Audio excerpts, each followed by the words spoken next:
Shall we start? Today's paper is very important. Next year, you may get an essay on environment or GS question on environment or even ethics question on environment. This topic is about the COP23, COP23, Conference of Parties 23. It is being conducted in Bonn, Germany. Bonn, Bonn, Germany. Most importantly, if you observe 2014 Lima, 2015 Paris, 2016 Marrakesh, 2017 Bonn. COP summits are held under the auspices of UNFCCC, United Nations Framework Convention on Climate Change. UNFCCC, United Nations Framework Convention on Climate Change. COP23 summit have started. The Paris Climate Deal was agreed by 169 countries. The Paris Climate Deal was agreed by 169 countries. America announced that it is not going to continue in this deal. After Donald Trump assuming the power, Trump announced that he is not going to continue in the Paris Climate Deal. But China is steadfast. But China is very strong in this deal. China wanted to continue that. And in the Paris deal, there was an agreement to fund for $100 billion by 2020. $100 billion funding should be given by 2020. Till date, not more than $2 billion were accumulated. Out of $100 billion, not more than $2 billion were accumulated. This itself shows the commitment of the countries. Towards Paris Climate Deal.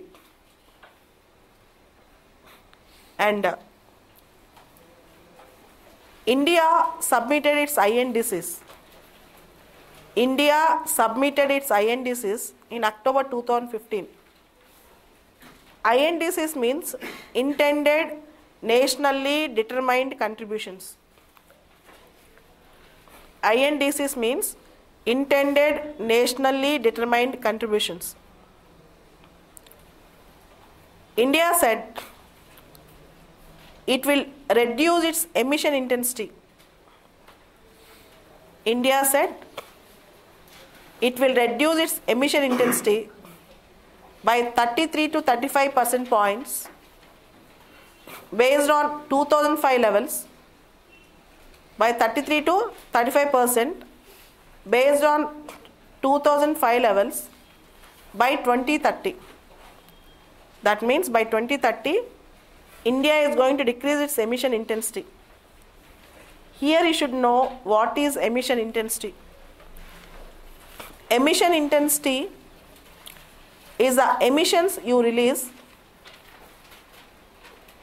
for every extra unit of GDP growth. For the increasing of extra GDP or GDP growth, how much carbon emissions you are making. This is called emission intensity. In Telugu it is called Udgarala Tivrata. Udgarala Tivrata.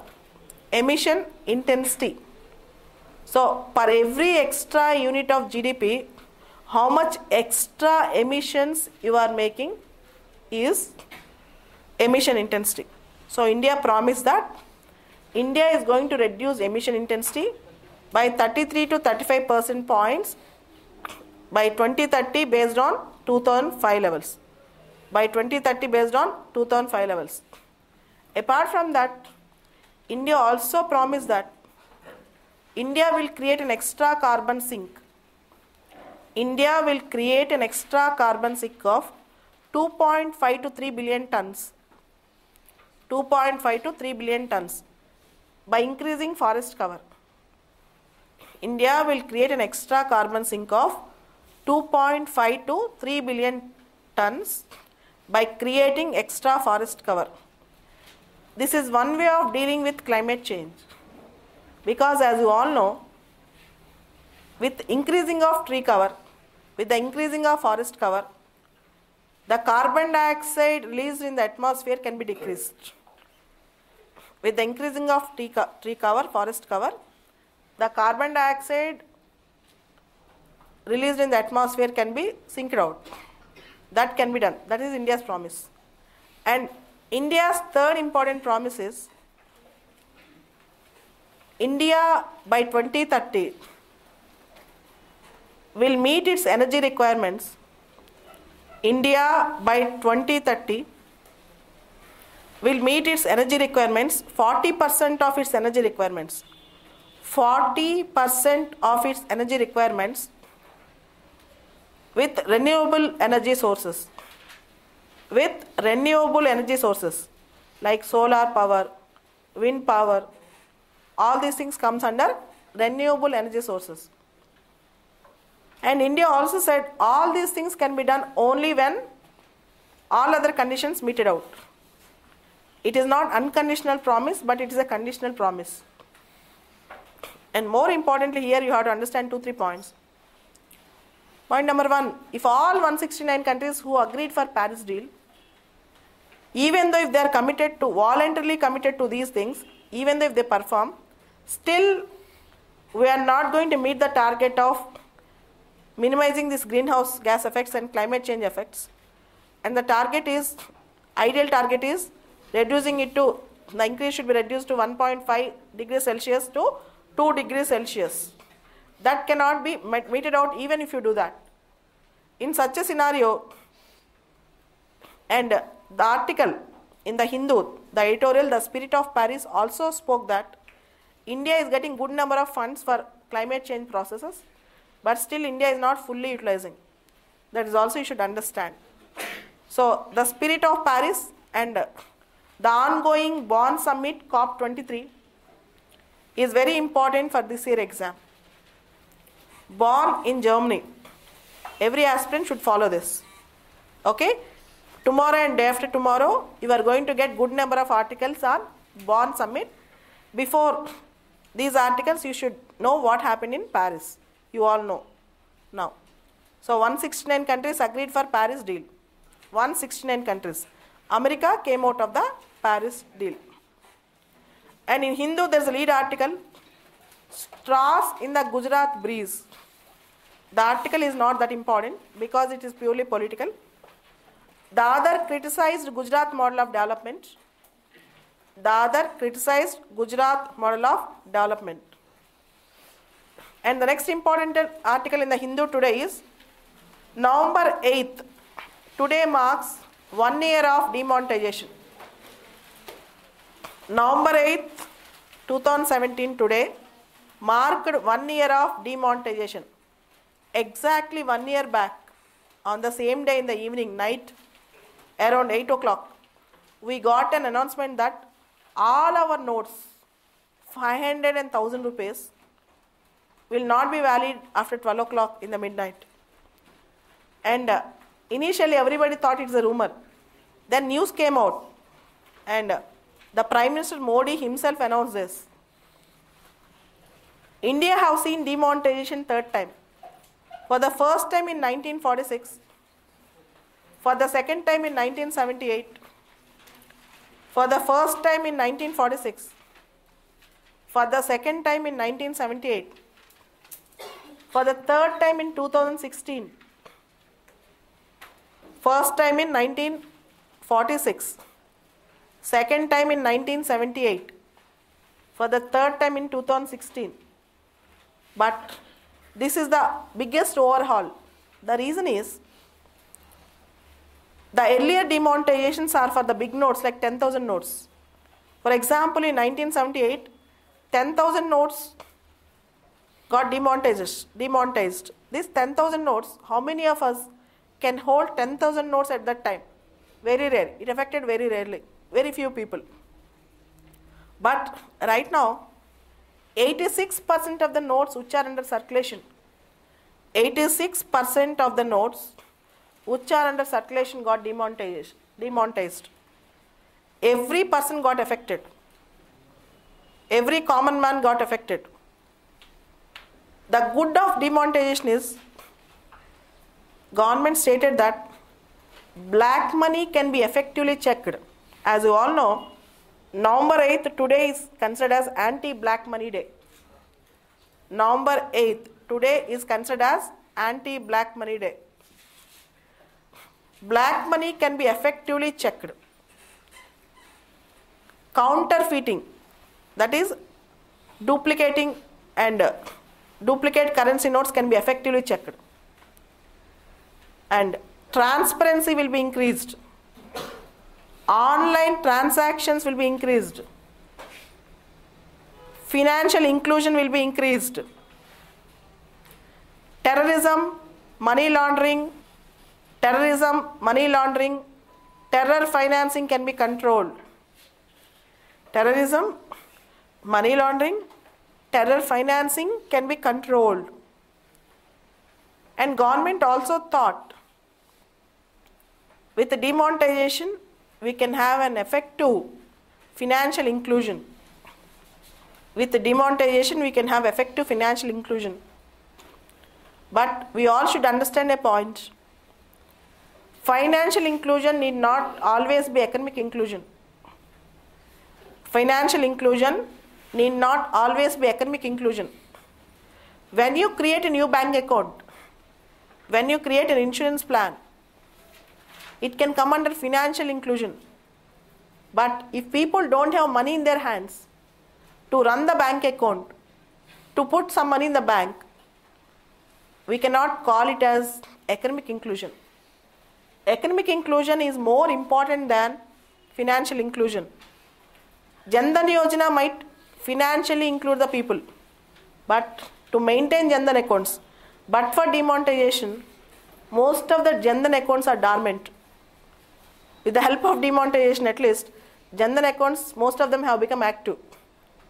And the challenges of demonetization, as the author quoted in Hindu paper today, the benefits of demonetization have not been quantified.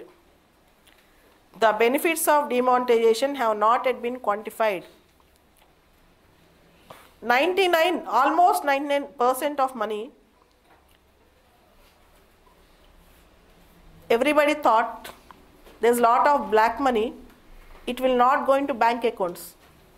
But in 86% of demonetized currency, almost 99% of the currency again went to the banks. So, demonetization as a measure to check the black money is the weakest measure. As advised by Raghuram Rajan to the government, demonetization cannot be an effective weapon, is not the only effective weapon to check the black money. But government decided it as effective mechanism to check the black money. And even today, now and then we are feeling the effect of demonetization. Agricultural laborers, daily workers, common man have actually suffered. In India, the banking system have no last mile connectivity. Most of the banks will not be operative in hinterlands, rural areas. And unless we make a man, how many of the villages have ATM cards? How many of the villages can go up to online transactions? How many of villagers have actually went to bank at least once? All these things, if you question, demonetization is not completely successful measure. First of all, financial education, financial literacy, economic inclusion, once you address all these things, then automatically any measure, either it be GST or demonetization or direct taxation, direct tax code, anything if you take, it will be successful. So it's a time to introspect whether demonetization is successful or not, because 1 year is a time which is enough for us to discuss these things.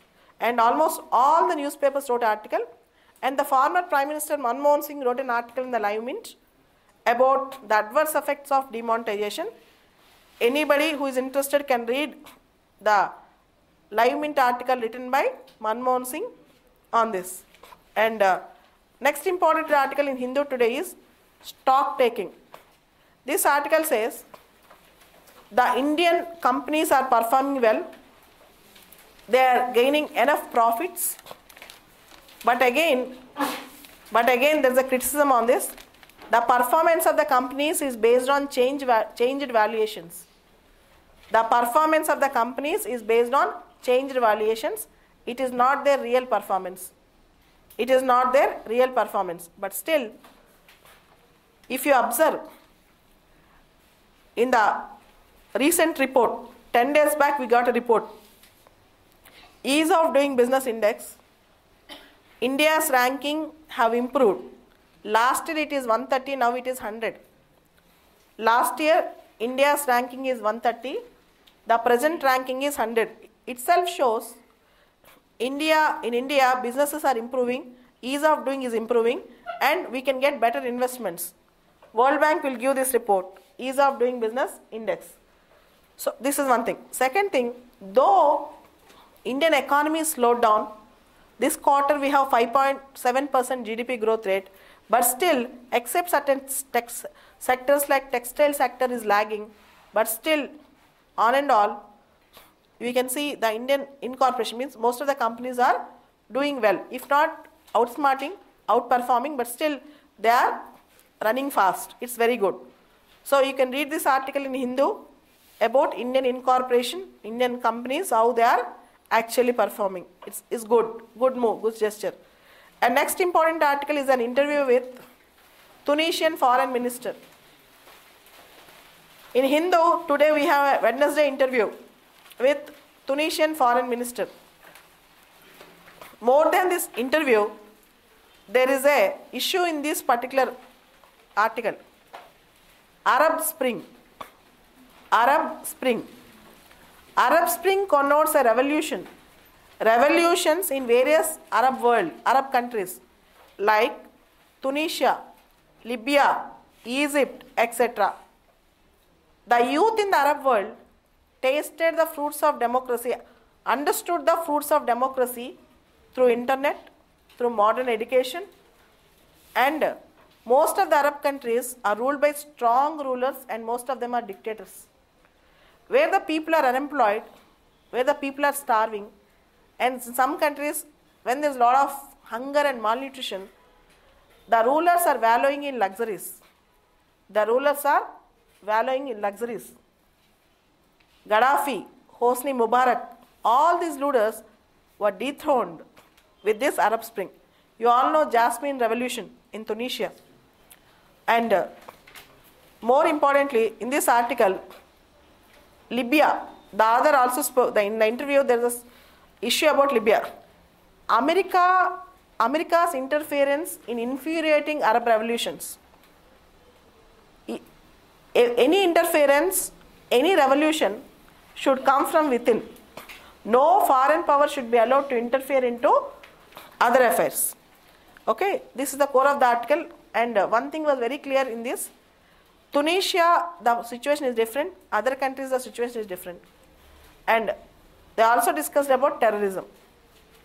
Apart from that Hindu paper today, you have Kambala. An article about Kambala. Kambala is a buffalo game like Jallikattu in Karnataka. In Karnataka, Kambala is a ox game, buffalo game like Jallikattu.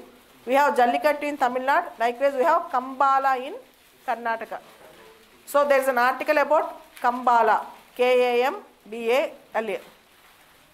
Apart from that, we have an article about 69th Constitutional Amendment Act. 69th Constitutional Amendment Act, Article 239AA. 69th Constitutional Amendment Act, Article 239AA.